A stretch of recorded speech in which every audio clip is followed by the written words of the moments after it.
سلامات نكون بسلام مصاخم نابرانا بودكاست لو ما انت خا فلي زبلت حافتي بتعامل زخبره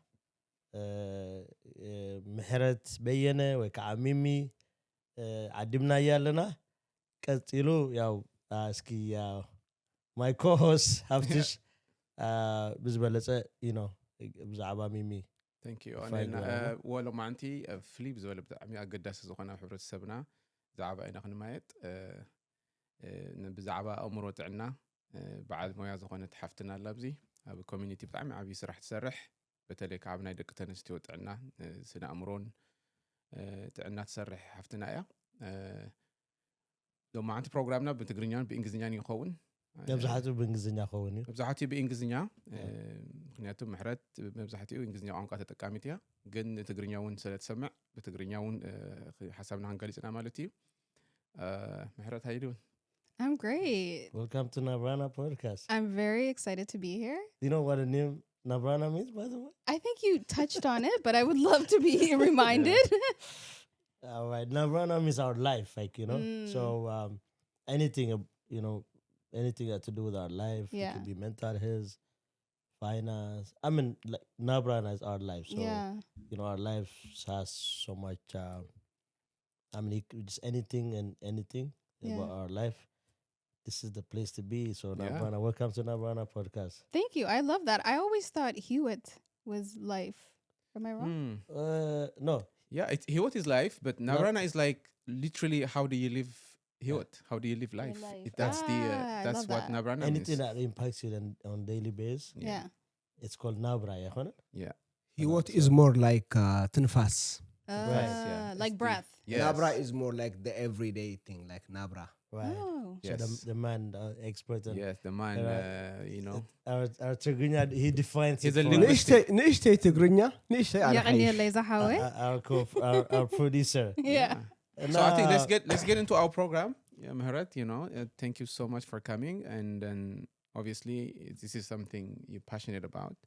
So today we're here to discuss obviously some emotional stuff, but mostly awareness about mental health. And we'd like to know what inspired you to get into mental health and your upbringing, a little bit of your background story, if you could tell us, and that would be really great. So I just want to say before that I know Mihret growing up since she was young. So she's like my little sister.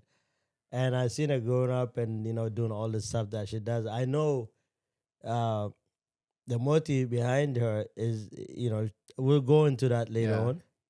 She came up from an amazing family and we'll go into that. But I just feel proud and honored to have you, Mihret, and in our podcast and coming up with this, the stuff that you do for our community, for young people. Like I really wanted to, for us as the podcast and of course our viewers, it's an honor to have you, Mihret Haile. Oh, thank you so much. Thank you. And then let's go into the question. Well, what does it mean to hear that from Danny?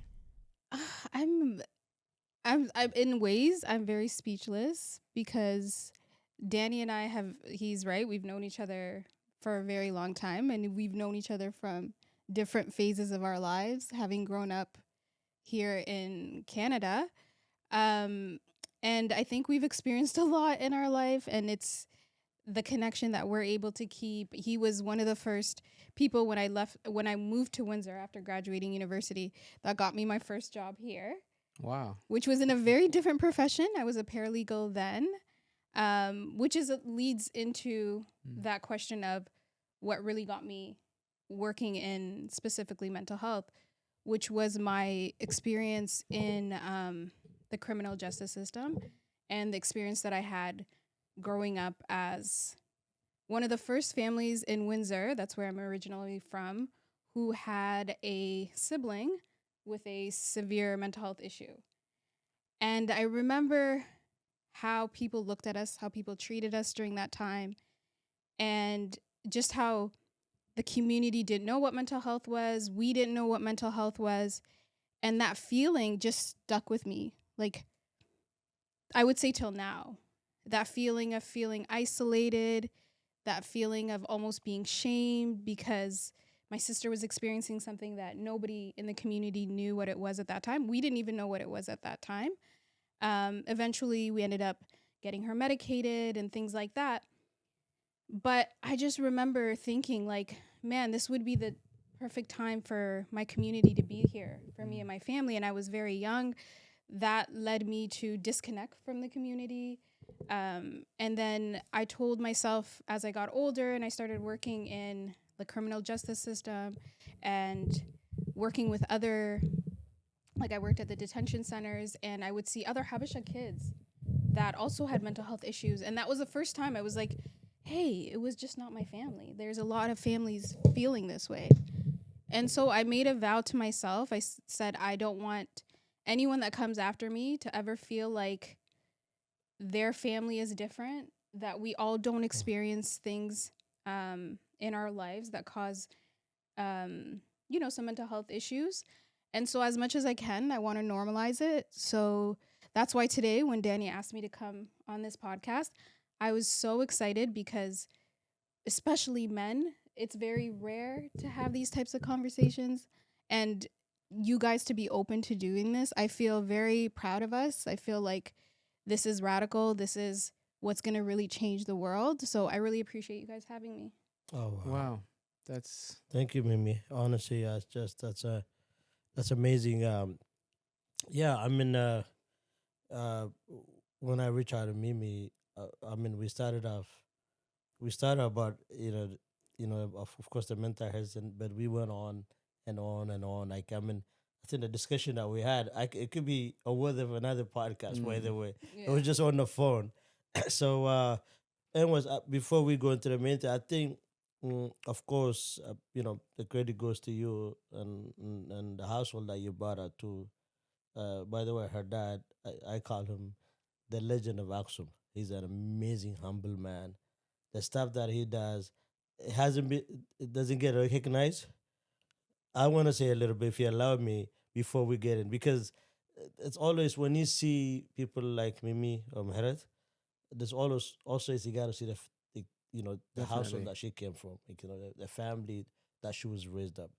Her dad built there's a little village called Hankasti, like about 10 kilometers out in the outskirts of Aksum. That's where he came from. Well, he was born, but he was actually a legend of Aksum. Everybody in my generation knew her dad. Like, he was really famous person. So they built elementary school, high school, medical facilities wow. in that area, like really state of the art. Not he galvanized, white Canadians, like people who lives in Windsor, and I don't think even Habesha people have contributed down. I mean, I don't want to guess, but I know for a fact. So he done a lot, and then so do he takes his kids with him to Tigray and Aksum, and they also do a lot of volunteer work, and I think that is also I feel like that story of your family is also it could be it impacts me. By the way, it's gonna be one day, I don't know when, but I'm even if he cannot come in Toronto, I'm gonna go there and interview him because this man has so much story to tell. Like, he's a walking library, to be honest. He knows a lot. And then he's done a lot of work, and of course, and his kids are amazing kids. So I just wanted to say that she came from that kind of house. At the same time, her mom was her teacher too, and also Yeah. amazing parents, both of them.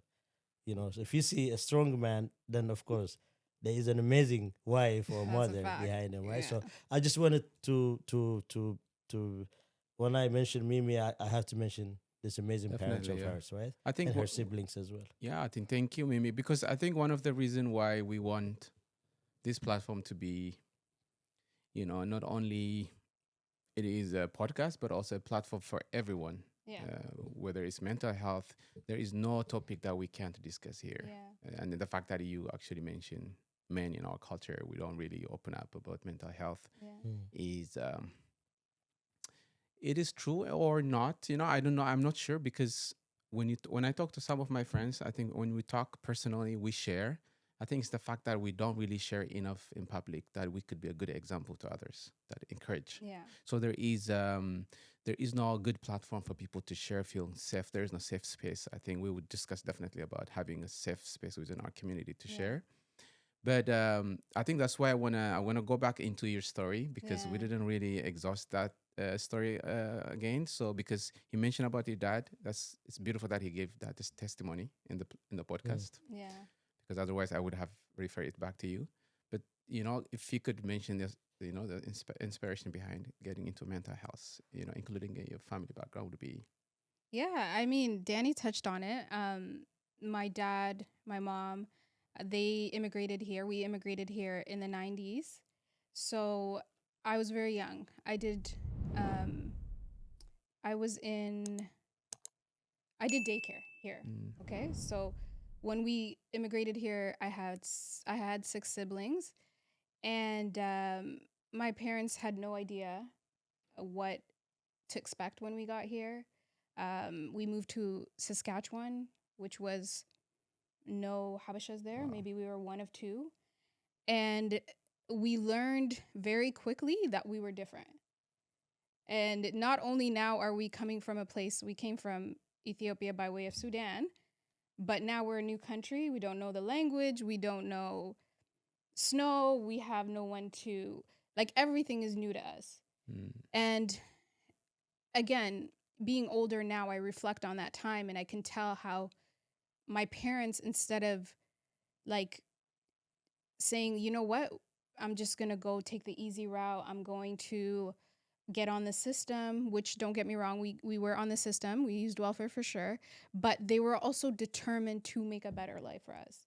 And so the way that they were taking care of us and taking care of the community at the same time, and then taking care of their family back home, that was my entire life till this day. He talks about the school that I helped my dad. We went back home and we built. This started by taking away Christmas from us. And he would say, you guys have everything here. Why do you guys need more? We need to give to your brothers and sisters back home, which are just schools and things like that. So all of my life, I grew up with a lot of love. But even with all that love, there was things that I needed as someone who now is coming into a new world, essentially, because I'm now learning English. I'm now around majority Sahara people. Yeah. I'm trying to assimilate, but I'm also Black. There was just so many things in terms of my identity that I'm trying to learn, which eventually, I think as I got older, I went through the university, I started to learn, but I still didn't know who I was. And I wanted to now, with the companies I own and things like that, create spaces for people like me, meaning we have families that we grew up traditionally, but the reality is that we can be confused because of our big identity that has been of us growing up in the West. And then just making sure that, unlike the ways that I did, I made decisions that I'm not proud of. I had to figure things out myself. Back then, I didn't know what therapy was. My community didn't know what therapy was. And so now I got into a field. I work in the mental health field, and I work with majority of racialized women. I want to make sure that people see me, whether you're Habesha or just Black in general, and can say, you know what? She gave me a space, non-judgmental, and allowed me to just, for the first time, speak my truth. Because sometimes growing up in our communities, it can feel like there's only one truth. It can feel like, that shame is just how we move through our life. We could have a lot of self-negative talk, but there's nowhere to express it. Where when you grow up in the West, even with my parents will tell you, I was the person in my family, why can't we talk about that? Even though they would be like, Swali all the time, Mihret, you're too sensitive. This is very common in my home. But now my dad and my mom, and the things that make them so brilliant is that they grew up with their kids. They weren't the type of parents that resisted the evolution. And so when you eventually meet them, you'll understand what I mean. But this has really made me want to just continue bringing this type of platform, this type of work, the destigmatizing of mental health, that's just been like something that I do in my everyday life for myself, and I do it as a profession now. Wow, that's Yeah, that's amazing. I mean, I just want to go back to before you went to the mental health uh, you were working in some kind of like detention centers. Yeah. Can we go back into that? Yeah. How was your experience in there? Like, what was, and then how do you transition from that into this one? I just wanted to get that experience that you Yeah. had. Well, so I used to work in the shelter system here in Toronto. And so from the shelter system, I realized, you know what, because I have a legal background, but I was trying to get into more of advocacy work. I didn't want to do like any more like administrative type of work, like paralegal work. So I found a job and I was working for a nonprofit that part of that job was to go into the Toronto South Detention Center, and you would bring programming in there. And so when I was bringing the programming in there, and it's male facility, that was one of the first times that I seen an overrepresentation of Habesha youth. There was Yeah, so many Habesha in there. so many Habesha. It would be Can like, you check my mic if he's working? I touched it, and if you can check my mic. yeah, Sorry. so it would be like you go in there and it's "Kamil Lahi" and Dananish and what do you like? That's what you hear. Wow.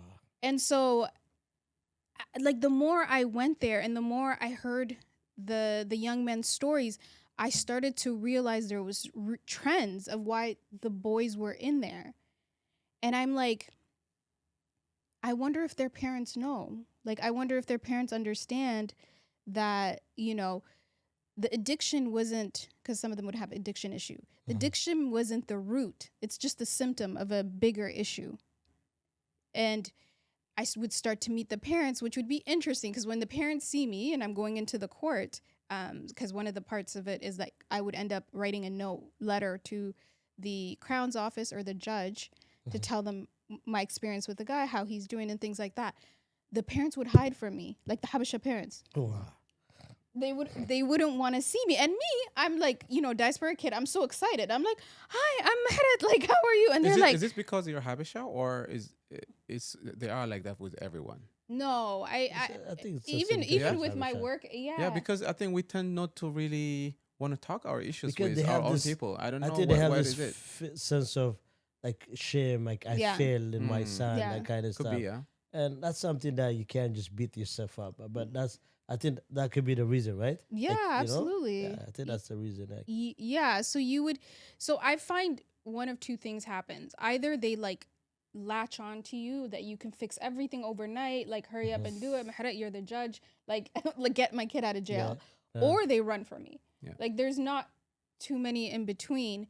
But it that was my first time of like really being able to see that the more you show people, like when I would be in there and in any of that facility where I'm in, whether I'm in the jail or the court, I always spoke my truth. I always shared my story about having had a sister who suffered from mental health issues, or having my brothers who have also had issues with the law. Like I realized that silence and keeping it to myself is not going to help my community. It's a silent killer, by the way. that's amazing. Yeah, well, by the way, I have the same experience. Because I work in shelter as well, not as a mental health professional, but you know, sometimes a lot of Habesha comes, as a refugee, and then I worked as a translator. I translated from Tigray, Amharic to English. Yeah. As soon as they see me, that they know that I'm Habesha, they don't want to open up, or they like, who are you to translate? Because they don't want to share their stories. That's true, yeah. So I just realized, wow, we are actually crippling ourselves, like. Yeah, by the way, I just don't want to switch the subject, but I hear someone also tell me works in the finance sector, investment. The minute they have to declare to a Habesha person their financial status, Yeah. they just I can't do that. So I think this is This is the trend, Yeah. when you have your own people, the person who speaks your language, knows your culture, it would be, you should more even open up, why? Like to share. But I don't know. It's a I think that's shame. You say shame, fear. and fear could be, sometimes Getting backlash from trust. your There's a trust society. issue within a Yeah. community as well. But I think it's completely the opposite, the contrary of every community that I actually mingle with, because most communities, they prefer, like the Indians, they are looking always an Indian Yeah. person. They work together, they help each other, they live together, save money, they want to buy property. And even within the shelter system, they The want to help each financial other. advisors, their own people, Yeah. counseling, like a lot of things. It's only within they our do community within that their Yeah. Habesha community. community that these things happen. So sorry, I don't want to, but I just wanted all the good, yeah. reason Yeah. what they were saying. Like, I will show you guys my own experience back in the days. When I see Habesha, can I share that? Yeah, of course. So in the early 90s, when I came, I happened to live in a shelter, and the person, because of my language, I barely spoke English. So I asked him, I need a Habesha, somebody who can translate Yeah. me. And it was a man, and I was like, I used to tell him everything Yeah. to help me out. Like, Was he Habesha? Yeah, it was a Habesha guy, right? This is around 93, 90, when Yeah. I came. Yeah. So, for me, it was easy to interact with him. But as I said, like the adults, like, I'm sure the young people will probably happy to see you, right? Yeah. The young people, like, Yeah. when they see, when you're young, like, okay, whoa, there's a Habesha Yeah. young woman. She will help me, and they will open up all Yeah. the stuff. I think the problem is with, the adult generation, like, Yeah. they like to, everything. They they'd rather have a white man or some other Yeah. non-Habesha guy to deal with. Yeah. But also, I think it's a very brave thing to actually to be able to step into mental health field, and knowing that everything is against, against Yeah. these kind of things. Because, a lot of Habesha parents, they want us to be engineers, doctors, and lawyers. Yeah. Yeah. But being a mental health professional is sort of against. Well, at the end, I'm gonna beside Mihret, I'm gonna have some in conclusion stuff that which what you were saying. Yeah. But let's get it into diving into the more. Yeah. And then of course the reason I brought out about the when you were working at Jericho, we just don't want to bypass that. Yeah. Yeah. But we can get in, but that part I'll tell you my own, which I challenge a lot of religious leaders within the Yeah. city. Yeah. I'll tell you later on, but let's get into this. Let's go Yeah. back to obviously, I think there is a lot to learn from you, Yeah. from your background. I don't Yeah. think we have enough time to to get to know you. Yeah. I'm sure we'll have more Oh, time, more Yeah. for sure. episodes, Yeah. because for me, I love to ask the why question, Yeah. I'm like that. I have to Yeah. connect with you why you chose this field, because I'm sure there are personal issues, family issues, Yeah. and there's also professional satisfaction out of Yeah. it. But now we want to discuss about mental health, Yeah.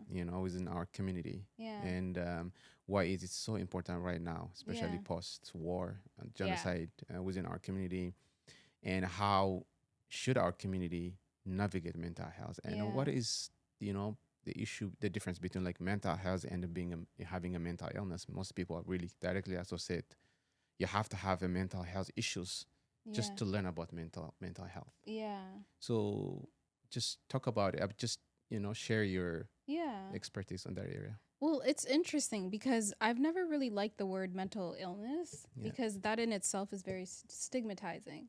Mhm. So how I like to look at just your overall well-being is anything that makes you feel well.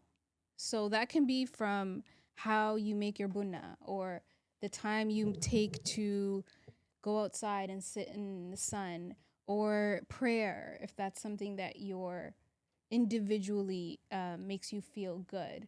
And the difference between when people speak of mental health or mental illness is really just one being health and the other one being a diagnosable condition.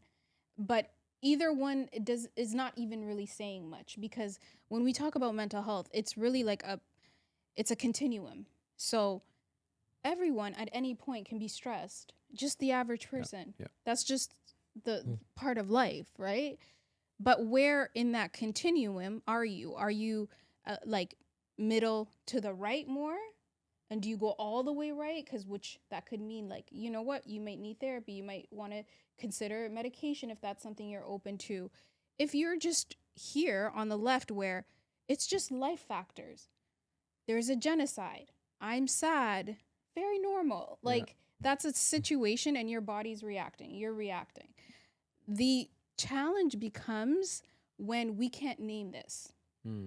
When there's so much shame in the community that you have to keep it inside. So I have to act strong all the time. The stigma. Yeah.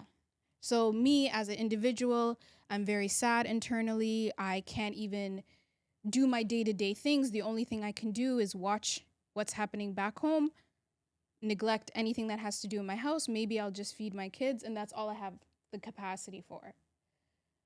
But I can't tell anybody. So I just have to keep pushing through that pain.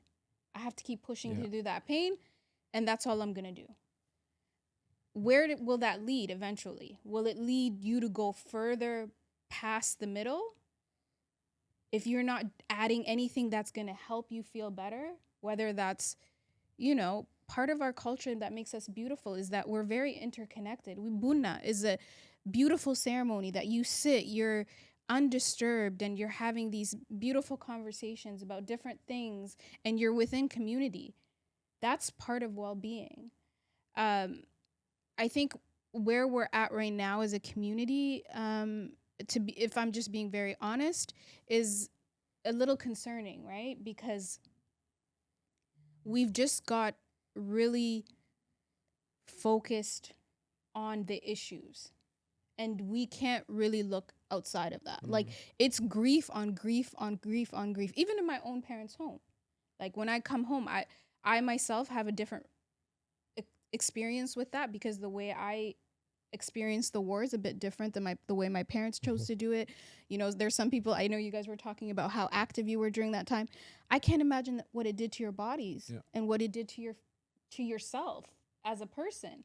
I didn't experience it that way. I had boundaries when I would come online. I would take my time when I tweeted.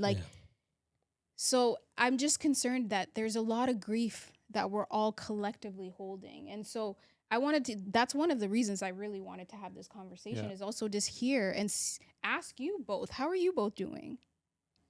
Oh, that's a loaded That's a question. million-dollar question, yeah. Just got me off guard. Yeah. Wow. You want to go first? No, you should go, I think.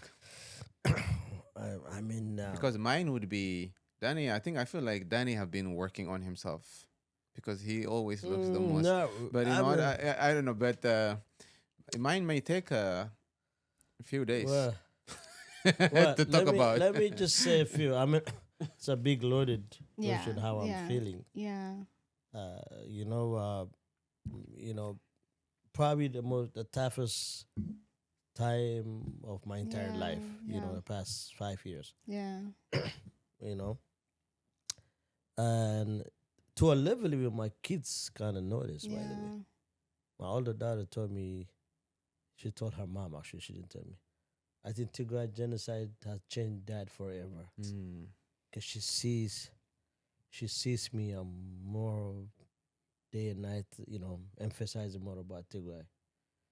And the stuff that makes it harder is the stuff gets worse. You know, if we had a proper, the processing is just, we're still there. It's like things are hidden there. Yeah. It just needs something to trigger it. That's how I feel. Although I went to a few therapies, by the way, because of the Tigray genocide. Good for you. You know, and on phone. How did you get into like who? Well, there's did you do it by yourself you can or do it somebody? in person? You can do it on the phone, or it via No, tell us like what Zoom? was the process behind? Like, did you say okay, I did- need I help just or? did it a few session. You know, for me it was more hanging around with my Tagalog brothers and sisters, especially if they're open up. I have a few group. Some of them are here, some of them or in the US. We open up and we discuss. I think those kind of sessions more help me than talking to a counselor that really have no idea what just happened in Tigray. I just feel like, it's okay. I want to let it out, but it's just it was not make because, but when you share with people that they are feeling, Tagaru, they feel that what you're going through, they know what you're talking about, you know, like the way we each of us process things is different, of course, right? But at least you know that they know what you're talking about, what you're going through. So that kind of circuit kind of more therapeutic for me. Yeah. You know? So but have I come out from that? I don't think so because Yeah. the outcome was not what I was looking for. Mhm. Especially, I'm not saying they shouldn't have no. The justice part of that, because justice hasn't been served. So maybe when justice is served, I probably have into the healing process because I feel like justice hasn't been served for our people. So it kind of left, and then what is going to happen tomorrow? There's a lot of stuff that is a bit, but so I think some people that went back home Yeah. Yeah. and seeing what has happened, I think they kind of have some kind of, I don't know. You've been there, so I did, I yeah. want to hear your Yeah. perspective. Yeah. I haven't been there. I'm still having a struggle to go there. Yeah. Like really, like it's like a trauma. People might say, oh, what difference does you have from the other thing? No, I don't have no difference from you or from, but as I said, the way we process things is completely different. Yeah. So, but overall, I mean, I still have a mixed feeling. Mm-hmm. So when I think about this, by the way, you know who I think? You're that generation, my father, generation of our parents. Yeah. That these people have untreated trauma. Mm. So it just the reason, by the way, some households, our parents, during the war, Yeah. a lot of young people were saying their parents don't want to open up. They don't want Yeah. to say Yeah. nothing because it bring the back, the Yeah. pain. You either in when they in the 60s or the Red Terror back during the Derg, Yeah. the 17 years armed struggle. It brings layers of layers of layers trauma. So they like just to treat what's right now. Like, so that is so that's the reason that they don't really talk about. But in from my generation and down, I think we really need to talk. Yeah. We really need to open up. This BS. Oh, sabay ko. You need to suck it in. That's I don't want to say the foul Yeah. language, but no, that's not. By the way, this program is more, especially there's a lot of young people in your generation with me. Some of them were born and raised here Mm-hmm. and fought hard the past 5 years, and they still, cannot. They probably cannot process what just happened because justice hasn't been served. There's so many things, and the situation right now in Tigray. So that's why I said this question is a very loaded question Yeah. that it's probably It's gonna I might require have- a lot of we might- unpacking, you know. we might have another session just for me to Yeah. download all my film, but you know what, I mean that's the reason I do this. The reason we're trying to do this podcast is just what, that's good. Let's Yeah. just open up one side. We open up a bit here. Yeah. People will be open up in their group, whether in church, whether there's a idder or a community. It's good to talk about it. 100%. When we talk about when we stop, layers of we unloading some of our pain, and that's how the healing process is. Yeah. Of course, the big thing is for me is justice. Once justice has been served, I probably a big portion of my pain or my trauma or whatever that I'm feeling in my mind, it might Yeah. it might be healed, right? Yeah. So yeah, I mean it's a very tough question. Mimi just throw it at me, Yeah. but we'll what do you call it, like but Tigray. it's like Kinkafto ina kasal na balna. postpone ምግባር አይኮነን Huh? It's like, you know, No, I think this is how I see it. To no, me, but it's a process, man. I understand, but It's a you know, process. You can't. at some point, I think I stopped living for my own community anymore. Like I don't have to. Sometimes I feel like guilty of like, oh, you know, talking about myself because there are worse things happening back home. Yeah. Like was there somebody, you know, I went back. You see TDF, you know, soldiers losing their limbs Yeah. and legs, you know. Yeah. You feel like, oh, maybe this is luxury for me to talk about. You know, I'm living in Canada, you know, I have a job, you know, I have a good life Yeah. compared to Yeah. the people back home. So this is a very conflicting feeling. Yeah. You want to take care of yourself, but at the same time, talking about it, people will say, oh, maybe, what are you talking about? There are people, you know, going through this every day. And until I went back home and I realized, actually, I was more depressed than the people there. That's what Like, I I was would like, to know your what's going perspective. on?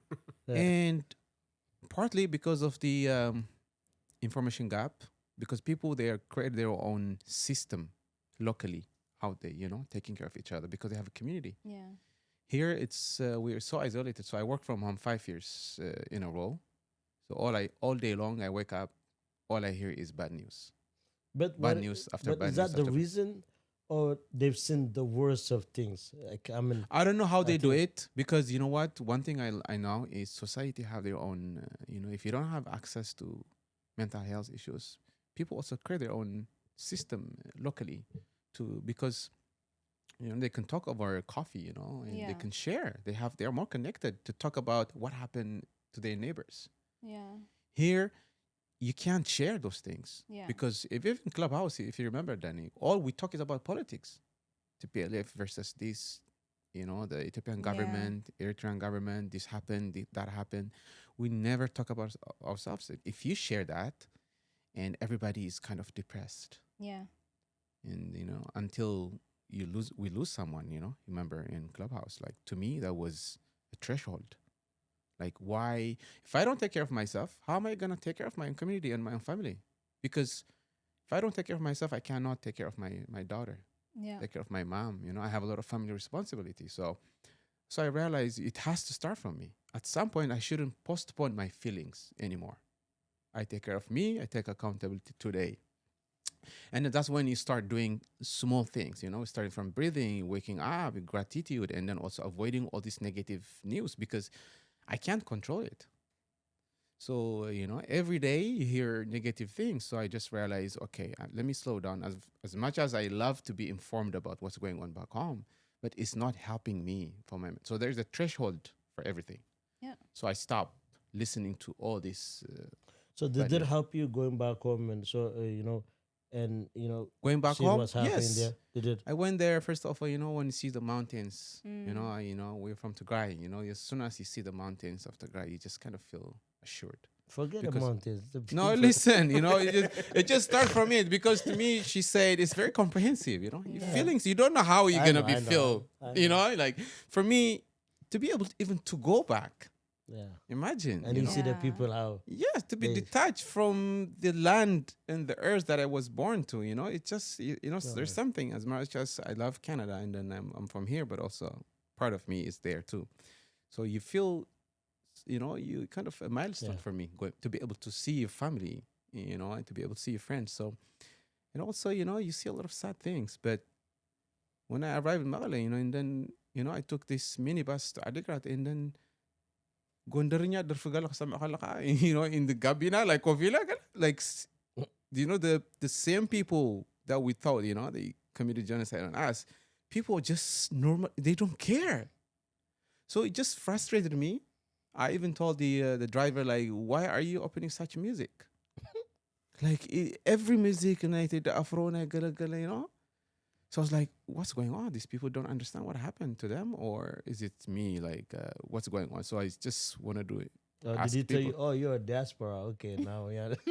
And then you know, the one thing they don't like there is you asking them too much question, like as you're a psychiatrist or something. Like, Oh, "Hey, this about guy-" what happened? Yeah, what happened? Because I want to Okay. know, you know. Even my mom, I asked her, like, oh, what happened? Like, oh, yeah, they were here.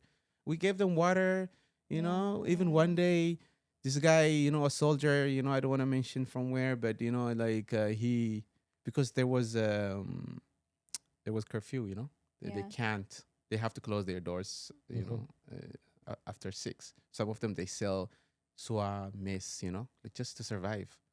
And then someone tried to kill this woman who were still opening until 7 p.m., our neighbor. So she ran to our house. And I think my dad was watching TMH. So this guy went straight to inside. Yeah. So like my dad could have been killed because he was watching TMH at the time. Just little trivial things.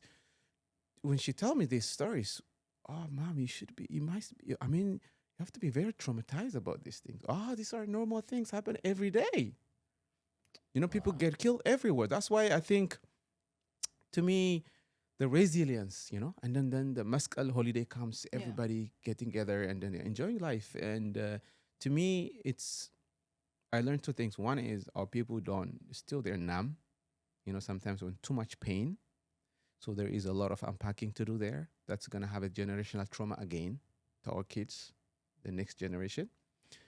And there is also a resilience comes from it, of the, the sense of we the people, we're gonna strive toward greatness again.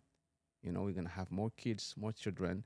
Obviously, there is more war again, but I think to me it was a very conflicting thing. Yeah. To see what I didn't see what I expected people to feel. Yeah. But at the same time, also a sense of like a resilience also gives me hope. So it's a mixed feeling, I would say.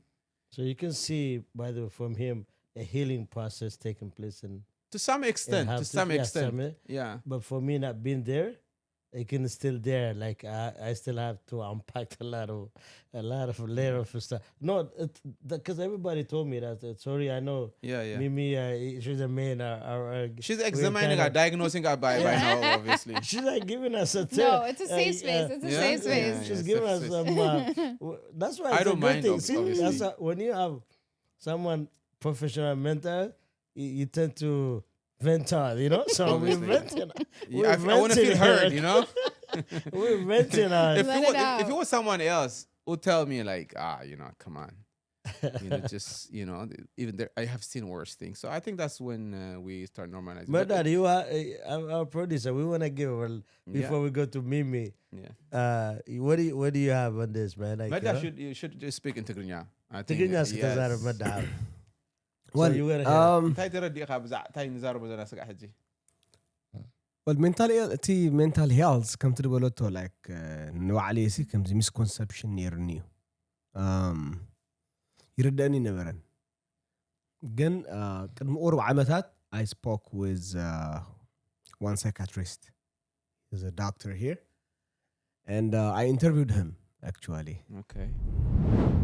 And I didn't know. He told me mental illness is like سعل كحوي يخلي. Okay. Okay. أبناتنا حبرتسب جن حدا سب انت حميم متباهيل. That's it.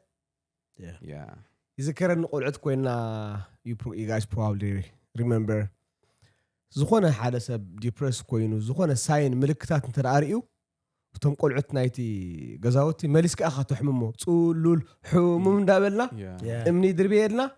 Then we think it's a sign of the insane كوينو ليلنا. مليسنا أنا حمام نخونه. حجي أبتناتنا حبرتسب بفلاي تي masculine energy بفلاي توم سبوت. We're not open. Yeah.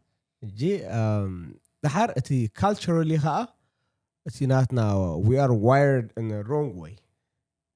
نابنت عن توي تبلونيركم زعبا سلامتا أم حبشة كريه خلو يحبوه.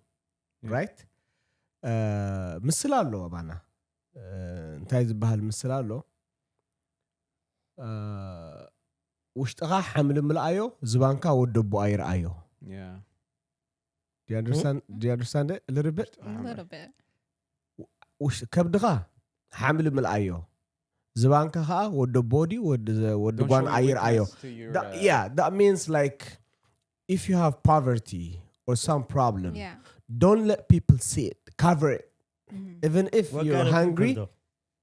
ወደቦ I አይርአዮ reckon it's okay. ወደቦ You'll get it. አይርአዮ Yeah. ወደቦ means like you know People that ወደቦ knows ኻ it. ቤተሰብካ like nobody ማለት እዩ ሕጂ I think ወደቦ or ወዲ ጓና ሕጂ እንታይ ደርኤካ መስለካ እዚ to close off like ኣብ ሓደ bubble ኣብ ሓደ box ምእታው ሕጂ we don't share እቲ ናትና weakness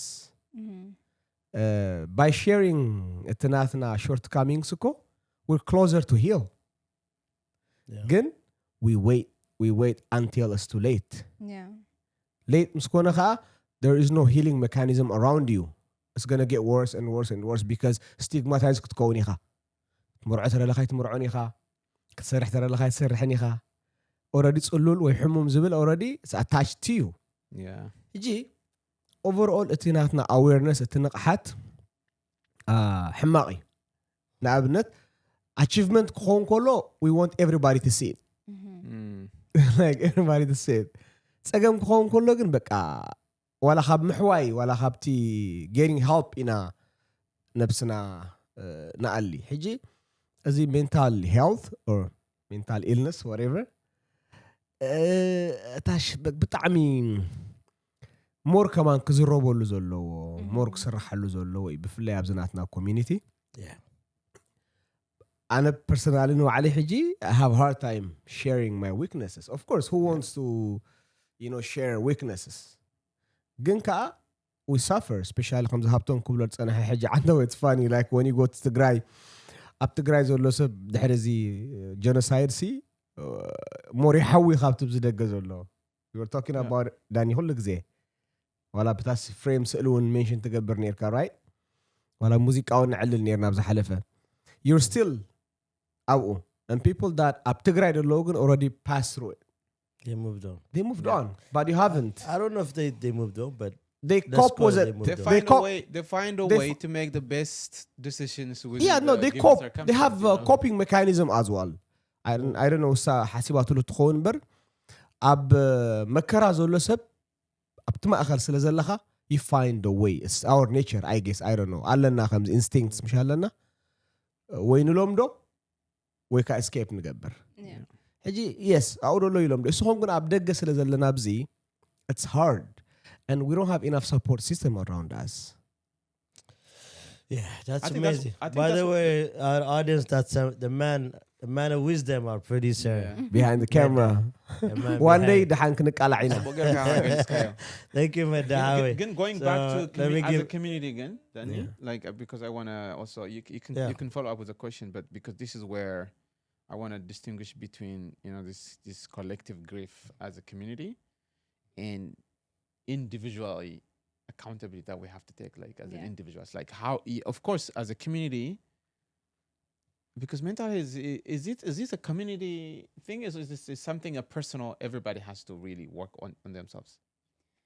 well your overall well-being, yes, it's your responsibility to make yourself feel better, but as human beings we are communal in people, so we as humans need to have community to feel better. So you can't heal alone. You can't just say I'm not going to talk to nobody and I'm just going to heal. That's not how it works. Because part of healing is reciprocal. So I see you, you see me. There's a level of touch, there's a level of acknowledgement, there's a level of love, there's a level of kinship, siblings. It's communal. You're doing it as a community. But what needs to be in the community is levels of also wanting to be well.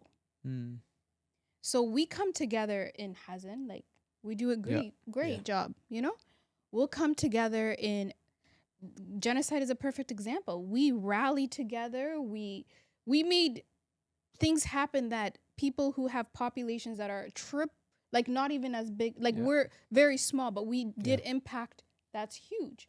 So we come together in the worst of times. We can do that very well. Where we could do better is how do we come together and be better for ourselves? Yeah. So then it can impact if you have children. It can also impact if you are someone that is pursuing something in life. Because I think what we can try to do in this conversation too is we've been mentioning like mental health, but let's narrow that down. What does mental health mean? I asked you both, how are you guys feeling? And no one said, I haven't slept. I have a hard time eating. No one said, I had a hard time showering today. But that's the impacts. Those are the symptoms. But what we usually do, with, again, no judgment, is we go big picture. Yeah. Well, I'm not feeling well. Like, I'm not, overall, you know, I'm fine because, you know, but the community this, like, we push it out. But once we start to bring it in is when we start to really think about it, like feel it. Like somebody saying, I haven't slept well. You're feeling that. Like, I haven't slept well. I haven't slept. It's been 4 hours. And the more you have less sleep, the more it impacts your mental health. The more it impacts you doing this type of work. The more it impacts you how you are in your relationship. So part of what I want to leave with your audience today is also like get into the habit of naming what that is to people you trust. So if you ask me, hey, Mihret, I can say, you know what, Danny, today was hard. Had a hard day at work, but I'm trying to, whatever, you know? But this idea of just being like, oh, if you trust that person, that's an opportunity to have a real connection with them that we might be missing. Yeah, that comes to the safe space within community and trust, and also to feel that understood. I think that building that culture is what. So as a community, again, me and Danny, because I told you I have that dilemma of between thinking about myself and still as a community also, you know, feeling guilty that to think of myself. Yeah. You know, I have that dilemma, but not anymore. I just told you because there is a threshold. At some point, if I am not able going to function for myself, for my family, for my daughter, then I'm useless for the community because now I'm walking around with serious issues. Yeah. So I think it has to start individually. I think the cumulative effect within a community, because when you work on yourself, because you also have the opportunity to understand other people's when they express the, you know, like, I'm feeling this way. You know what? You could do these things because I have been through this. Yeah. So I think it has to be started individually. And then I think that's why I was asking you, as a community, we worry about things that we cannot individually control rather than working on ourselves individually and then go to the community, contribute a little bit. Yeah, that's what I mentioned. And I just want to add to that, if you don't mind. So one of the things that when I'm working with clients as well, that really comes up, and you've been mentioning it quite a bit today, which is guilt. Yeah. The work that you would do in therapy or in counseling is getting to the root of the guilt. Because I can explore that with you for years to find out, where did that guilt come from? Because it didn't just show up when the genocide started. Yeah. This is probably something which even a lot of my clients have, which I also had, where we were most likely, there was a narrative put in us when we were younger. You know, we are also, you know, kids that come from immigrant families. Yeah. Like, you should always give. You shouldn't be thinking about yourself. And part of the work that I do, and you would be doing with a professional, is rewriting that narrative that still gives you that assurance that you are helping your community, but in the same way that you just said it, I'm also helping myself, and that's okay. I deserve that. And being like, it's not something that you're just saying, you really mean it and you feel it. Yeah. 100%. Obviously, we would definitely explore the family part because everything starts from the family. And sometimes there is no big separation between family and community, because that community is sometimes we are so tight, you know, how we think as a community. Also, the community also very powerful and shape us, because our family also are part of the community. Sometimes is it coming from family to community, or we have very strong values and culture and dogma that is also affecting our family. There is this egg and chicken kind of relationship, but I would definitely love to explore that, because I want to know, why do I feel every time I think of myself? Why, am I being selfish? You know, this is others are going through even worse things, like kind of postponing my own emotions and feelings, because if I take care of myself, then my own family or my own community would think like, oh, this is like selfish, or think for himself or herself. We have that tendency, so I would love to explore that, but I think I want to give chance to Danny as well. Yeah, I mean, I don't want to make it more like about community too. I just want to be very careful. I mean, there's people also as let's just see it as individual and then going on from as a family too. You know, how's people within a family if somebody's not doing well, or some husband or wife or child is withdrawn from the day-to-day life, the community, you don't expect community to come there and say the family is the one who has to pay attention to that. If he has a wife, child, parents, whatever. So I think that part aspect we haven't touched that. So I think that's the best thing. Like I really wanted to talk even about our teenagers, like when teenagers are isolating themselves, what is that about? Like you need to also family history too. It's very important that we know. Like it's like mental health is. I mean, I'm not in the medical field or anything, but like from some of the side these days, it's open. Like you can educate yourself everywhere, right? Yeah. Like in YouTube or whatever social media. It's good to check, family background. If you have some abnormal feeling, that's how I feel. I mean, how do you treat that? Like like what is the steps? Like let's get out of the community aspect. Let's talk about individual family and or the first generation or second generation. Like what is the step? Like if some should we engage with our, like if a teenage daughter or son is like isolating themselves from the rest of the family, like what is the warning? Like the warning that parents should pay attention. Let me qualify that. What are the early signs of someone maybe emotionally overwhelmed? Like what are really the signs that a family or as a friend we should pay attention, and it would be more considerate and understanding? I just want to be very transparent. Like I don't work with teens personally. My practice, we don't do that, but some of the experiences that I have just in general with any adult, some of the things that, for example, that I would be looking at if a parent was to come to me and say, hey, I have a child, or my husband even, has there been a change in pattern? Like that's the first kind of place that you want to look at. Are they usually like up by 7, getting ready, toothbrush, all these things, and they're out the door by 8, and then all of a sudden you're noticing it just isn't happening? And then this could be like you do the exploration, and you're having these conversations to make sure it's not a flu, like a medical issue, anything like that. But outside of that, what are the patterns? How is the patterns changing? Like getting to know your child, getting to know your partner.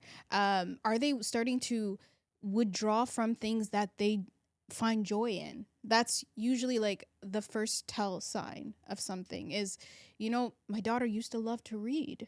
Like even if I'm giving her access to a phone, she'd always love to read, but now she doesn't want to read. She doesn't want to be on her phone. She doesn't want to talk to us. She's upstairs in her room. All she's doing is sleeping. She's not dressing. Another thing is hygiene. Like, is she getting up? Is she brushing her teeth? Is she just doing the things that you would normally do? Appetite, that's another one. She's eating too much, not eating enough. Negative self-talk. The things that she says is like like it's almost ending of something. Like, what's the point? This is hopeless. Like, again, teens, you're going to have discretion. So like I told you in the beginning, it's a continuum. So you see a pattern. And then once you start to kind of evaluate and you're like, you know what? Something is just not right. That's where you could take them to your primary care physician, because there's a lot of also this new thing that's coming up. It's not new, but we're not getting our levels checked as like Black folks. We're not going to making sure that we have vitamin D, B12, these basic things that could be affecting your things like your mood. Vitamin D, if you don't have vitamin D, you're like literally tired all the time. If you don't have B12, that's also another thing. That's affecting your serotonin. So just even getting a blood panel done on her just to make sure she's okay.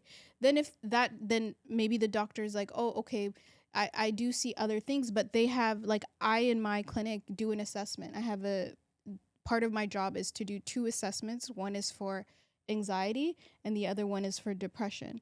So depending where they score, they might say, and some of those questions are around self-harm. Like, do you feel like you want to harm yourself? And sometimes somebody will come in and say, I don't, but I've thought about it.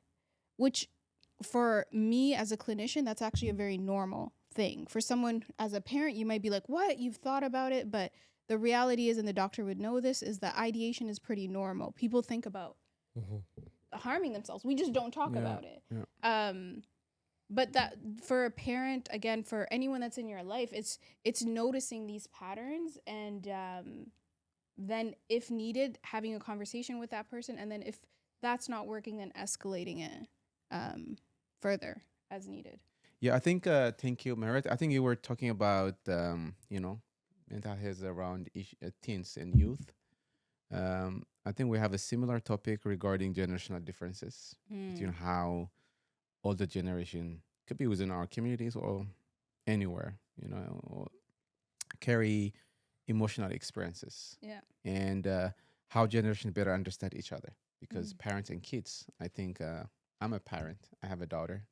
Danny's also have beautiful kids. And 2 daughters. I don't know about you, Mihret, but anyway, we are parents.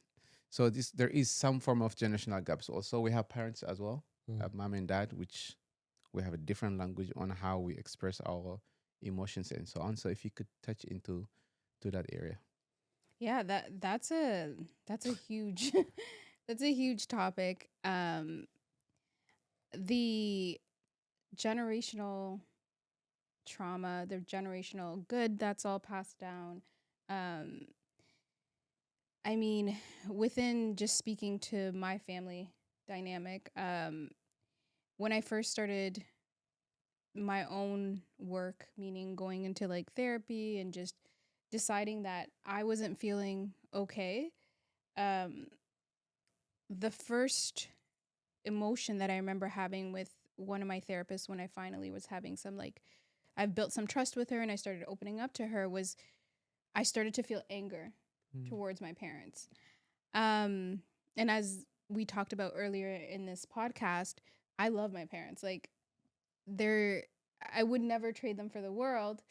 And my therapist actually mirrored that back to me. She was like, I noticed that anytime you bring up your parents, you always have to tell me how great they are before you share how they made you feel. And I think that was the first time in my life that I was like, 2 things can exist. How I experience something and what my parents intended for me are 2 different things. And what I felt matters. So one of the things that was very important to me for whatever reason was that I really wanted to know my parents' story. I wanted to know, like growing up, my parents weren't the most emotional. Like we didn't, yeah, they showed love through action. They weren't people that were gonna talk to you and like you're gonna have these, like just deep emotional conversations with them. It was more about, focus on education, you have a roof over your head and things like that. But I was a kid that required emotion. I was very emotional. I don't know. I didn't know that then, but I needed my parents to like hug me, tell me them I love me, things like that. And that built up for me, which it's a good and a bad, because now I'm very hyper independent. I'm, if I need something, I can get it myself. I'm like, even in terms of emotion, I can shut off, all these things. So one of the things that I think if my parents were here today, they would tell you, like, my daughter taught me how to be a little bit more softer in terms of how to deal with her as a child. Because my sister Maza, for example, she's not like that. She's just like my parents in so many ways. And my brother Sunday, he's a combination of us, and the other two are very different. So even in one household, we all look differently. So the idea of what generations can pass down to each other and the stories that we hold in our families, it's something that I'm still exploring with my parents, because thankfully they're still alive. So, and recently my dad gave us the biggest gift of my entire life, which is he started a draft of his book, and it's been completed, and I'm reading it. And it's so emotional because for the first time in my life, I'm seeing my dad as a child. I'm seeing him. Wow, that's amazing. Yeah, I'm seeing his time with, like during the Red Terror. And now I'm like, oh, I understand his alliance to certain things. Like my mom and how she grew up, even though my mom was one of those people that's like, I'm going to tell you once, and this just because you want to hear it, but otherwise don't ever ask me again. And through this book, I'm getting to know her, and I'm able to ask her questions. So it's like really releasing parts of me. But I know that everyone doesn't get that. And sometimes how we process things like that is to be able to just recognize it's happening, and even just being able to see it for what it is generationally, like not try to change it. Because the thing about therapy is you work a lot about your past, things that, not to change them though. Sometimes it's just to acknowledge that they happen and the impact they had on you. And the thing about trauma and how we define trauma isn't the event itself, it's how it resonated into your body. So I think like the topic is so wide. So if there's specific questions that you guys want me to address, feel free to ask. Yeah, that was, by the way, thank God, this legend, whom I call the legend of Aksum, your dad, Baba Yene, he's writing a book, which is, and I'm sure there's a lot of things in that book. I mean, this man have a lot of, as I said, I told you earlier, an amazing track record, and I can't wait for that. I just wanted to ask you, what would you, from experience from your parent, and well, of course the second generation, like because some parents tend to continue. There's a continuous, their parents, like you don't see not much change, and their kid, like how they communicate with their kids. Like, what would you suggest, like growing up here, or you might come here at 20, 30s, and you become a parent. Like, how was the communication with parents and children should be? If you have, is it like just you should continue the status quo, how we were brought up, or like how should the parents and the children's, like, their communication? Like, I just wanted to know about that, because I'm working on that one. Yeah, you're actively in that. Yeah, I'm learning. My kids. There's no way I can't raise my kids how I've been brought up, right? So, so I just wanted to get your input on that. I mean, I think like just, this is not any experience of my own, but just seeing my parents was that one of the things that worked for them is they realized when they had gotten here and they tried to parent us like kids, like they would have parented us if we lived back home, it didn't work. It did not yield the results that they were looking for. And it took a while, but they started to adjust. So things like even letting us out later, trusting us when we say like we're going to be out here, and allowing us to have that freedom, even though my mom wouldn't sleep all night because she was so worried where we were. But I think there comes a point in parenthood, and I would imagine you both are parents, I'm not a parent, is that you learn when it's time, you have to trust your kids. You have to trust that you've parented them well enough that they can now start to explore out there. And hopefully by then you've also built a strong enough of a relationship that they can come to you. Because again, if you're here, you can't parent like you're living back home. It just, I haven't seen it work yet. I mean, you can do it, and I'm sure your kids will grow up and maybe academically succeed, but what are other issues that might come up for them?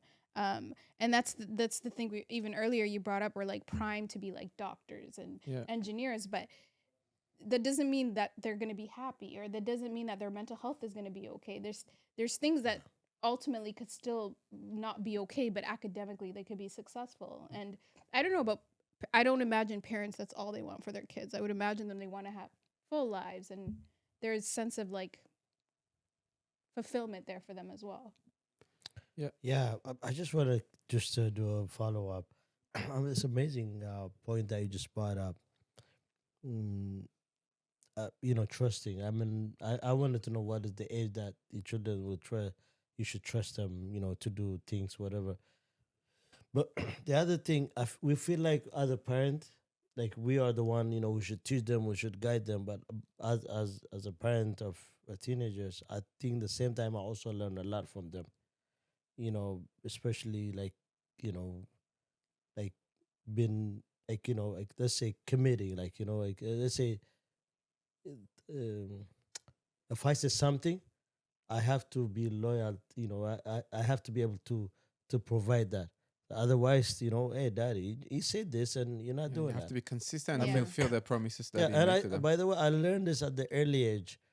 Well, my older one was like 6 or 7.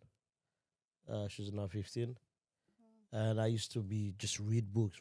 I would buy books, and she never see me reading books. Daddy, Yeah. you tell me to read, but I don't see you reading books.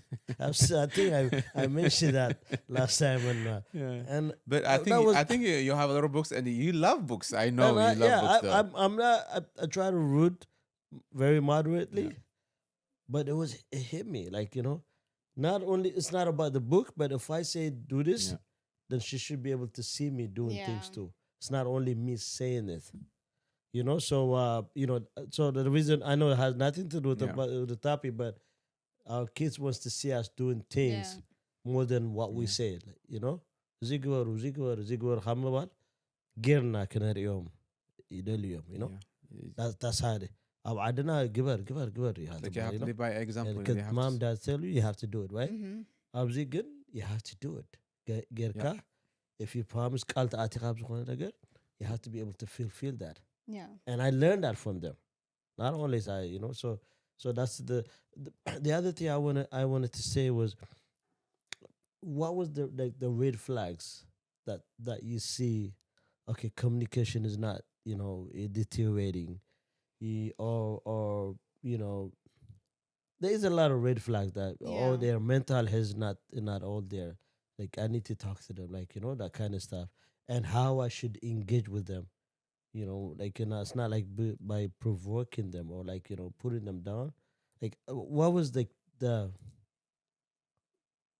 communication skills that how we should be dealing, especially when they reaching that teen, 13, 14, even 12. Yeah.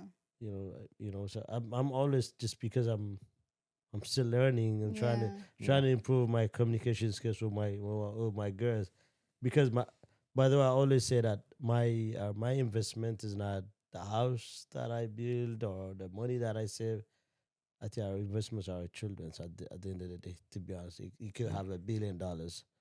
If you cannot manage and your kids, we give them the proper attention and raising them with love and compassion. The chances that money means that. So that I believe in that strongly. So I just wanna, sorry for taking the time, but I mean, if you want to respond to that, I could also add more. And then I think from my personal experience, I think our parents are also learning from us, and also especially if they have grandkids. I have seen my mom and my dad, like especially my mom was so soft and nice to my elder sister's son. I think they're soft when it comes to grandkids. Yeah, it's just it's a natural. Like, what a hypocrisy, Like honestly, like how come that thing comes suddenly? Yeah. It doesn't make sense to me. Like even remember I was a kid, I didn't get that kind of treatment. I was like you start, I challenge my parents, probably my parents will listen to this, but I challenge them a lot. I want to make sure they listen to this. Yeah. I challenge them, and then you know what? The good thing is my dad always says, I think he listened. Because one thing he taught me, my dad, even when I was young, was he's very calm. He's very chill, relaxed guy. So if you make a mistake, he doesn't really shout on you. He doesn't go like ballistic on you. He just silence. So you just start contemplating with yourself, like, oh, like sometimes the silence teaches a lot. Absolutely. You don't have to be like on top of everything, because you have to give people space. And then you sleep, you eat your dinner, like nothing happened. In the morning, you wake you up at 6:30 in the morning, ask you, like, if it's Saturday or Sunday, ask you to church, like 5 kilometers from the city. Like, you walk with him, he's just bombarding you 3 hours of advice. My younger brother would say, like, that's worse than like beating me. Like, I wish he beat me, because he's just telling you, I'm here to help you. I'm here to make sure you end up well in life. And he tells you all the people who failed in life. He gives you an example. It's like almost like a torture in a way, but also he gives you a space, but also advising you. So I think sometimes, like, our parents, we have to challenge them too. I always believe it's okay to challenge your parents. You're too old to challenge them. Yeah, and then especially when they have. Let's talk about you and your daughter challenging. Yeah, and my daughter, seriously, she all, and then they have better emotional intelligence, I would say, because they go to a good school, better school. They teach them like what they learn all the emojis, of being sad, if your face is, like surprise, angry, and they see you, they read you. Because they see you when you are walking around for survival to make end meal, like they see you and like, they check up on you. So I think I learned that. And also you ask them questions every day, how they feel about their school, what happened in the school. I love to hear the story. I don't like a short answer. I just like keep asking. So my daughter tell me like, Daddy, that's too much information, But I tell her like, what makes you feel, why you feel this way, why. And then I'm telling you only just to listen. I'm not going to judge you. And then she tells you the entire story of how she felt in the school. Even a 5 years old will tell you entire story if you have time to listen. So listening is 100%. Yeah. Because I think they will tell you everything what happened during the school. It's up to you to think what makes them feel also. Like they also tell you they Mimi feel. is listening to our venting. Like she just Yeah. paying attention to we're So venting as a parent too, of course, I think every parent is different. There is no there is no like one answer fits all. But I want to add to that, like, how should we also like flag and teach them at the younger age what mental health is, what healthy diet is, so that they have a very comprehensive life from such a young age as well. Yeah. So two things. The first thing is, I think, what Danny alluded to earlier, which is we need to action some of that. Yeah. So when your daughter sees you taking care of yourself, when she sees you take time to read, when she sees you take time to make a good meal for yourself, then that will be part of her norm Journey. Yeah, and that will be some of the habits she's gonna have for herself. And the opposite, if you do the opposite, if she sees you like frantic all the time, high anxiety, unpredictable moods, like there'll be a sense of like what's going on, like the lack of safety even in my house. So then I have to either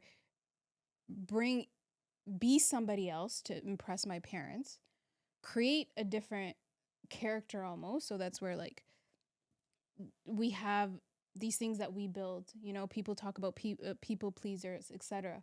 That comes from having maybe homes that weren't regulated. So you create characters you create personas for that person. And the second thing is, again, I said earlier that I don't really work with teens. But I will share with you the impact that I see, because right now most of my clients in my practice are between, I would say, 22 and up. And so something that I've been really seeing lately has been 26, 27-year-old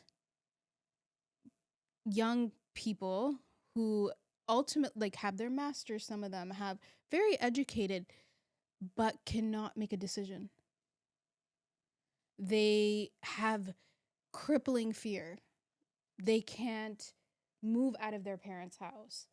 They can't, the things that like my generation was like quick to do. Like I left my house at 18. Like as soon as I could get into university, I got in and I was out. They are having such a hard time doing that. And part of the work that I do with them is learning to trust themselves. Because what has been happening, and again, no blame to the parents, but it's just the reality of how that kid internalized it is, I fear the world. Does that come from overprotective parenting? What does that come from? Yeah, that could. Well, I mean, with some of them that I've been working with, at the root of it has been the messaging that they've gotten from their parents. So there's this situation with one of my clients that anytime that daughter was getting so excited to do something, the parent would always say like, "But what if this happens? What if your da-da-da happens? And what if this happened?" In which one of the cases when her and her friends went to Muskoka or somewhere for like a just a party thing, right? Mm-hmm. Something really traumatic did happen. And the she was sharing this with me and she's like, and I had nowhere to go. I didn't have anyone to talk to about it. So the session was the first time she felt safe enough to just share like, this is what happened. And now I've never told anybody. And I told her, and I was like, part of the conversation, I was like, what do you think would happen? What's the worst thing that would happen if you told your parents? Oh, they would tell me I told you so. Which in my heart of hearts, I don't think her parents would say that. I really think her parents would feel so sad for her and like all these other things as a parent would, right? Mm-hmm. But this is the impacts of what happens when you don't give your child the ability to be safe, to communicate with them in a way that's an adult, to allow them to make mistakes, allow them to fail, allow them to be messy, like I think a lot of the things that I see with my clients is also this idea of perfection. Like it's almost hard for them to start something because they don't want to fail it. Where I see other clients that I might work with that are not part of our community or like just a Black community in general, they're like mediocre at best and they still try it. They're like, I opened this business yesterday, closed it tomorrow. I tried this new gym routine. Like, so the impacts of what you do when they're 12, 13 will impact them 26, 27 and the decision-making skills that they have. So although I don't work with specifically teens, I'm seeing the results of how those people are being parented, where I see them at 26 and 27 and see the things that they're unable to do. So, I mean, oh my gosh, you're hitting home here. So, I mean, like, seriously, I mean, I don't talk about perfection. Danny, I think you need to have a private session. So anything beyond this? تقفل لك تقفل على episode? Nah. No, hold on. Nah. Because I don't preach about like, I don't preach my kids about perfection. By the way, the concept, what do you call it? What do they call it? There's the slogan said easy parenting? No, something they call like gentle parenting? No, there was this thing. Let me remind that. I'll just, but I don't preach my kids about like perfection. Like no, because I always think one thing that I engage all the time with them was, guys, we are parents, but mommy and daddy, that we might not be the perfect people. Like we're not perfect. So whenever that I do anything, engage with me, challenge me, and I always and they do challenge me. We do have like very open, engaging, and I try to develop that. I don't want to dictate them, like my way or the highway. You do this, and I don't want to have that kind of house. Or So when they challenge you, well, my wife said you taught them, and they're challenging you, so don't get mad. Yeah, you're right. You know what? And she just reminds me, right? So but one thing that I wanna because some social medias or whatever, social media influencers or parenting people who teach on parenting, it has some clash with what we just said. If your kids are doing their rooms are messy, You know, it gotta be some, you know, some serious issue. You gotta guide them. That's not how the kind of, you know, just that's how disciplines and you know, that's how it starts from, you know, how they manage their time and this and that. So we get confused a lot, you know, to be honest. Yeah. Um, and I do believe, forget the old ways, how we've been raised up. No, this you gotta be a doctor, you gotta be this, you got that's BS. Honestly, I always encourage. I don't know. You give me your opinion on that too. I always encourage my kids. Whatever you do, just choose something that will make you happy. It's not about what I want you guys to do. You know, whatever. If you wanna do, you wanna run daddy's business, and then I'll make you happy. Then that's fine. So I don't really impose myself. Like you know, we do have a lot of Yeah. the older generation. You gotta be a doctor. You gotta be a lawyer. I think that era is gone. Now parents are more Even AI is coming, so things are not right. really as they used to be, you know? So yeah. So the reason I wanted to what I wanted to say is that it's I think the main thing is communication is very important with your kids. You know, sitting down, talking. How was your day? What are you doing? Is there any? Have you decided? I'm talking to my daughter now. She's in grade 10. Have you Yeah. decided what do you want to do? You know, we started that. You know, I always remind her. You know, have you decided what you want to do? Do you want to volunteer in a hospital? What do you want to do? You know, I don't like to impose any of. Of course, I have something that I wish should go to a med school, stuff like that, right? But I would never say that to her. So what would you say that in terms of, because some of the stuff that puts kids in a very serious mental health, I can't disappoint mom and dad, and then they will struggle with themselves, right? Because they want to do something else, and they also wanted to please mom and dad, right? So how do you how do we as a parents, Like balance how did yeah, your wishes and desires and their happiness. I mean, I exactly. think every parent has some form of, I wish my kids. I think it's not wrong to have a wish and dreams as a parent, to have like, okay, I want my kids to succeed in life, and obviously, you want, see, that's why the athletes have a lot of athlete kids, and they marry an athlete, and business. That Yeah. is that is by But the association. It South is. Asian are doing, they do impose a lot of stuff for their They do, yeah. kids, and the Yeah. kids are Yeah. doing what their parents want. And how are they, I think it's the balance for getting me. Yeah. how they're doing that? I don't understand, right? Yeah.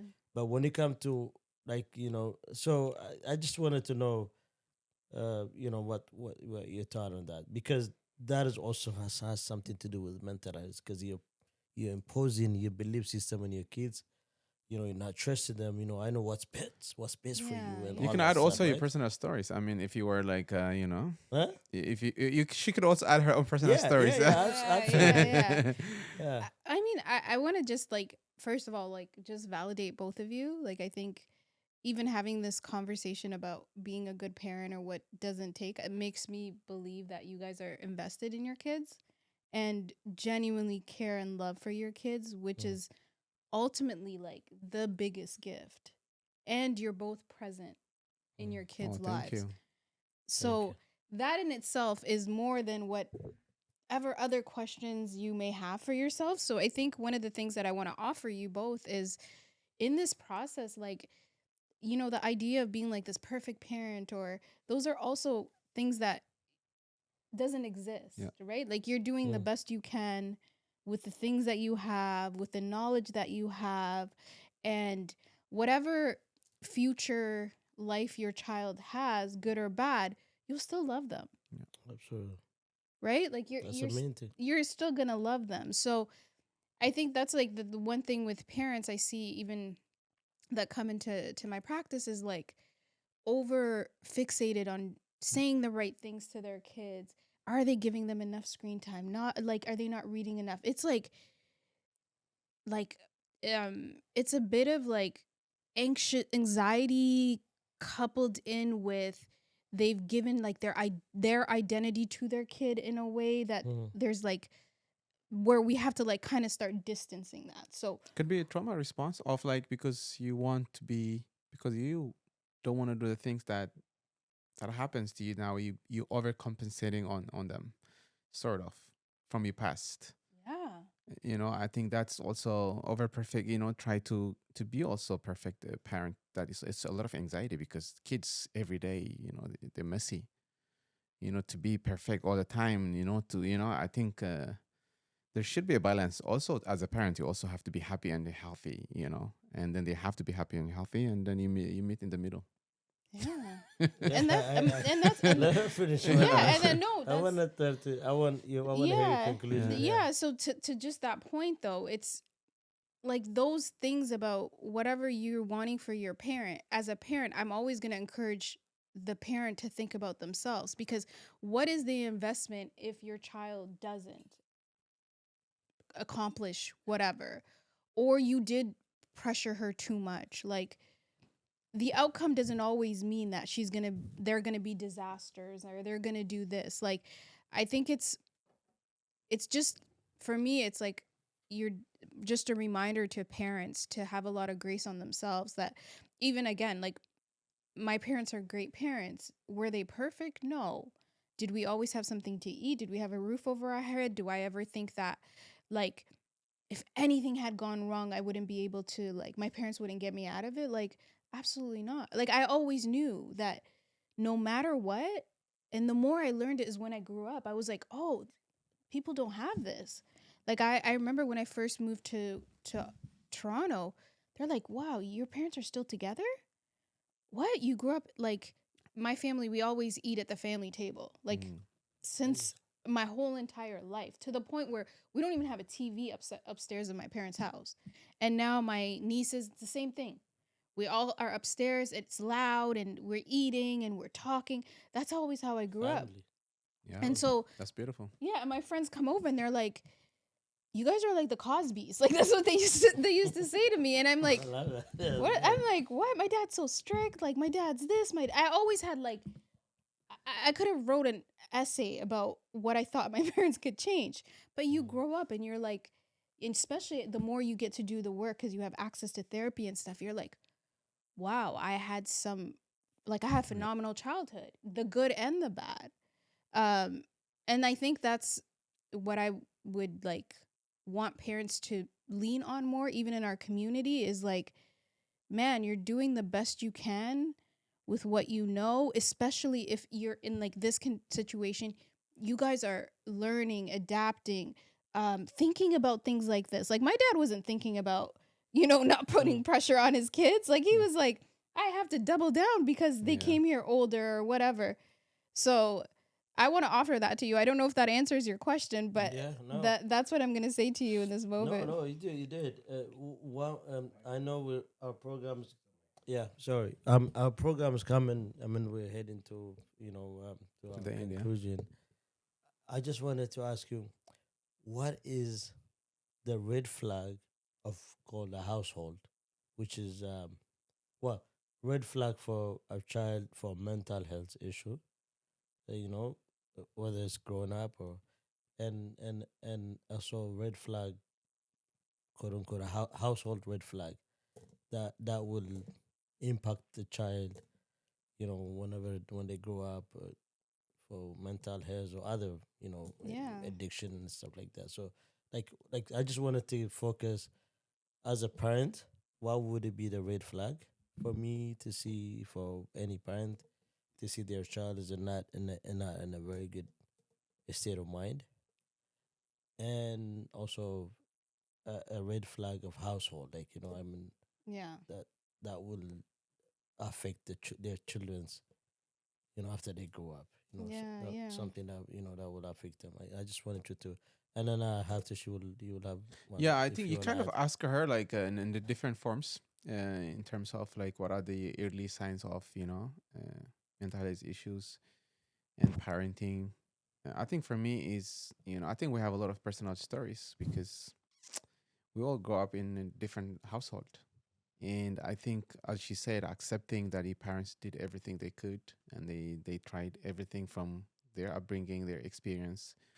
That's why I think going back, understanding their stories. She said she understand her dad's story. I think that's very beautiful. Because they don't tell you all the all the bad stuff that happened in their life. So it's also, we're also to some extent we carry that. So we have to heal also. I think that's, for me, I think ultimately understanding from our own childhood, healing, understanding. I think because once you heal, that's when you even see what's happening in your family. Most people are really in a survival mood, especially coming here to Canada, as a every day working hard, 15 hours, 16 hours. Sometimes you don't have time to really fully understand that, because you're not also healed from that process. So for me, I think there are constraints as a community, as an immigrant, that we're always going to face. That's going to be maybe improved through generation. Our kids may not face the same issue that we had. But what I want to add to that is, like, overall, what's your message for parents, immigrant parents in Canada? Of course, obviously this is in English, so our audiences back home may not really understand unless we have a subtitle in Tigrinya.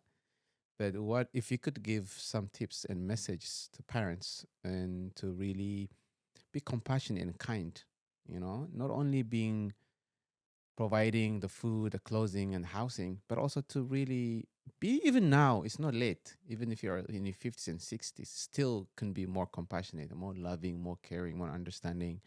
What are the tips? And do you think parents could also go to counseling now? Even it doesn't matter, even for their grandkids, to fully be engaged and understand for whatever time you left in life. It could be 10 years, just to live a loving, a kind, and like intentional life. So do you think there are also counseling for parents just to learn about mental health issues, to fix some relationship issues they have with their existing kids as well? There are a lot of kids also have issues with their families, with parents. So I think as much as we want to heal, but also our parents also want them to have amazing life for the for the remainder of that. So if you could touch on that, I think would be nice.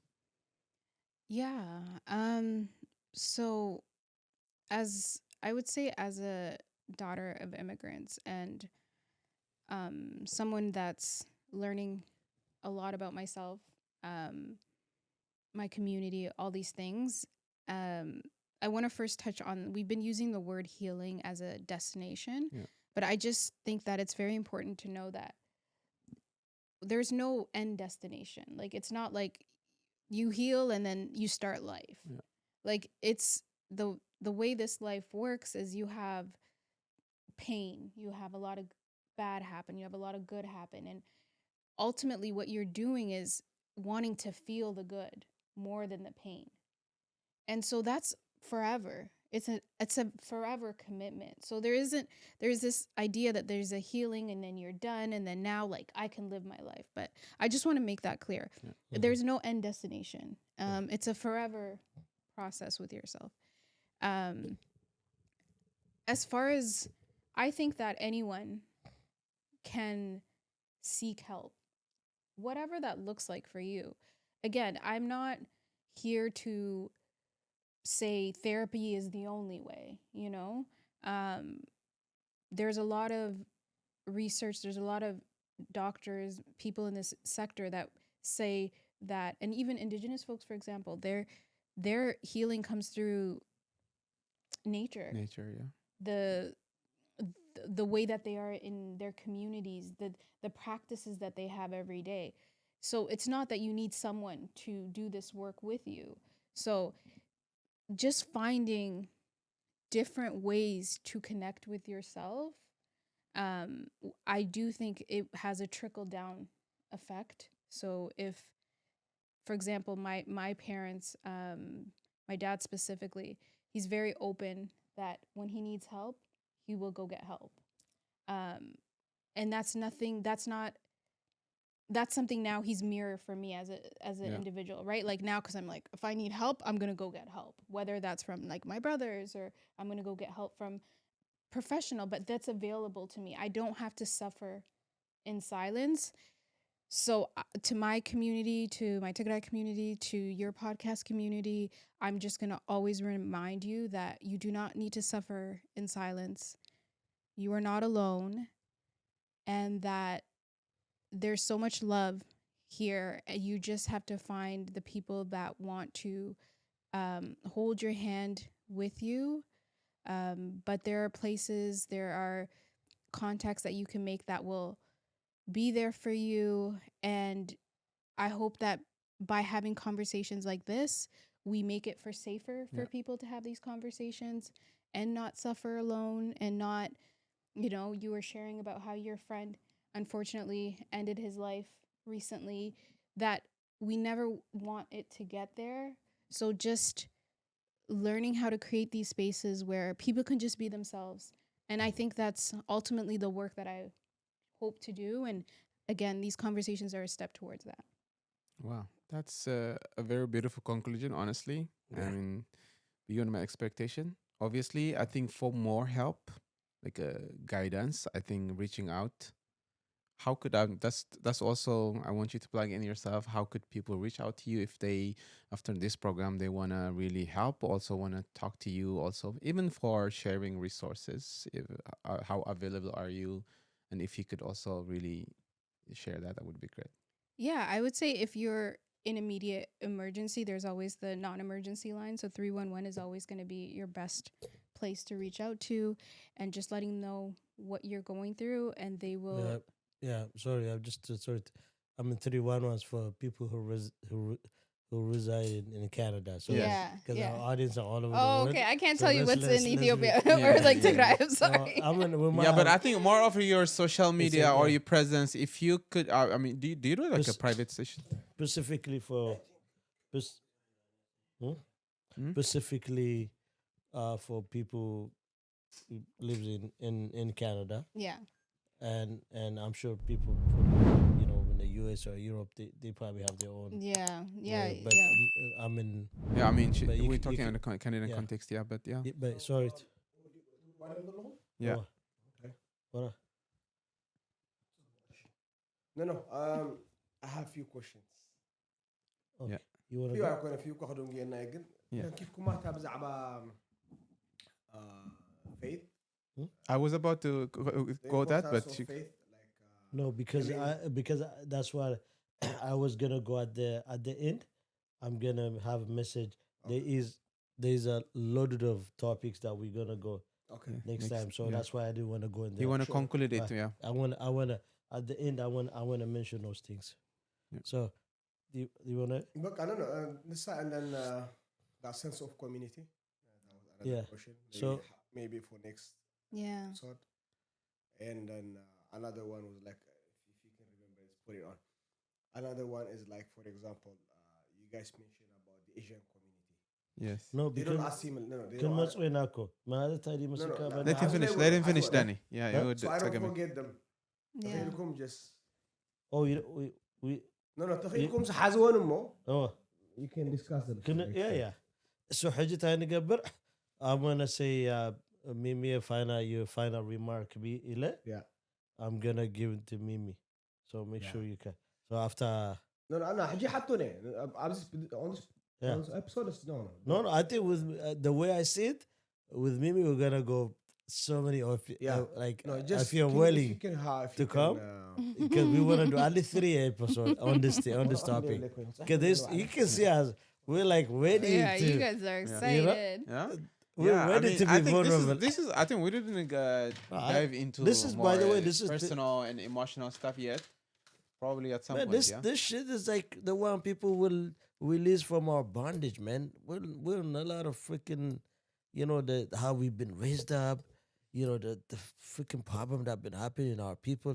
I hope you're not recording. Like, there's so many It's things, recording. I Yeah. mean, I can care less about other things, but this is like really, really, Yeah. really, very important topic, close to my heart, to be honest. Yeah. Because I know our people are good. By the way, we didn't even go, like, women have been raped by their own, cousins and stuff, like in our culture. There's so many things Yeah. that they carry a burden Like we didn't go into that. So the mental health aspect comes from a lot of direction, right? Yeah. We just touch it right now. I think level. we're brainstorming. That's how I feel. Anyways, I think I also this I will be will- a face, and people definitely would love to see you more and more. I think that's when you come up with specific topic, dive into like women health. You know, it could be on women health, man's health, Yeah. man. Like bro, man, we were like a generation. We've been told you're like the dumbest person. تمرتي بيت عبلو لغا تسرحكو. Yeah. Not the one as عمنا سباتنا. If we can come and be productive member of the society, like we need to unleash all the stuff. If we wanted to touch. Do you know we have one class, know? na problem makers class? Yeah. تمرتي تمرتنا na حد class. People People have problems in one class, you know. We end up having good grades, though. We're gonna go into that. That's the but, problem. Medda, get this They thing. didn't know what to do with it. Yeah. Yeah, get this thing. Medda. Like, okay, these guys are crazy for a reason. It's rolling. It's rolling. So me, I'm in Mihret Haile. You know, I know this is not. This is we just starting. Just the beginning, You know, this topic, and I'm sure we're gonna have, 1, 2, 3, 4 episode. I'm sure, and I hope you'll be available for that. But for our today's program, I just want you to give us your final remark, and we can conclude our today's podcast. Yeah, absolutely. I will say if you are in the Toronto area, I hold community events here and we do movement based. We didn't touch a lot about movement, but that's a different way to connect to your overall well-being. And we, in those moments, also have opportunities to do check-in, which is like, it's about a 2-hour session that I run once a month. Mhm. So you can find me at ClearSpace Wellness. ClearSpace Wellness. That's So we'll link up your yeah. your info in our podcast. Okay. Yeah, and my DMs are always open if people are just wanting to. I oftentimes in my stories will just share how I'm feeling, and then people will validate those feelings. So I have a very open community, and I'm growing that platform. So if people are alone and just want to connect with folks, feel free to follow me there. Yes. And I look forward to having more conversations like this. It's very important for sure. Oh my gosh, that's Wow. amazing. And I just wanted to say to our audience, Mihret Haile, I'm going to say it in Tigray and in English. Thank you so much for coming. It's an honor and a privilege having you here. Like, the young Mihret that I know her, she from Windsor, she grown out to be, and just to become an amazing person and a sister and a cousin. And not only me, but I'm sure the community of Windsor too, where you grew up, and your mom and dad. I'm sure everybody's proud of you, and I'm proud of you. We love you. Thank you so much on behalf of our audience. And I hope you'll be coming more often to contribute about she was almost we were like taking some kind of therapy here, man. Yes. I was like opening up is. about this stuff, It's a right? learning therapy. Thank you so much. تملكتنا أحواتنا ساعة متشرشة تملكتنا ساعة متشرشة سلزق استخدمتكمنا نمسكن إذا زراعهم مبزع we kind of open up. We've been vulnerable, so that way you guys can learn and take something from our experience and our sisters' experience and knowledge. And so what we want you to be able to get all the info, whether in Tigrinya or in English. You make sure you like and subscribe and share to other people that you know, and that this is our motive to empower, to whatever, to benefit our community more. أحواتنا تقولنا بتقولنا تزاروا أحواتنا يقرتا لهم عنتي إنجليزية بروجرام ينيرو كتصالي جزء بتقولنا أن محرت والا عند سبابرنا بتقنيا كنقبر كنمكرنا كسع مጨረሻ ስለተከታተልኩምና ነምስግን thank you so much ሰሰናዩ bye bye and thank you to our producer Medhani as well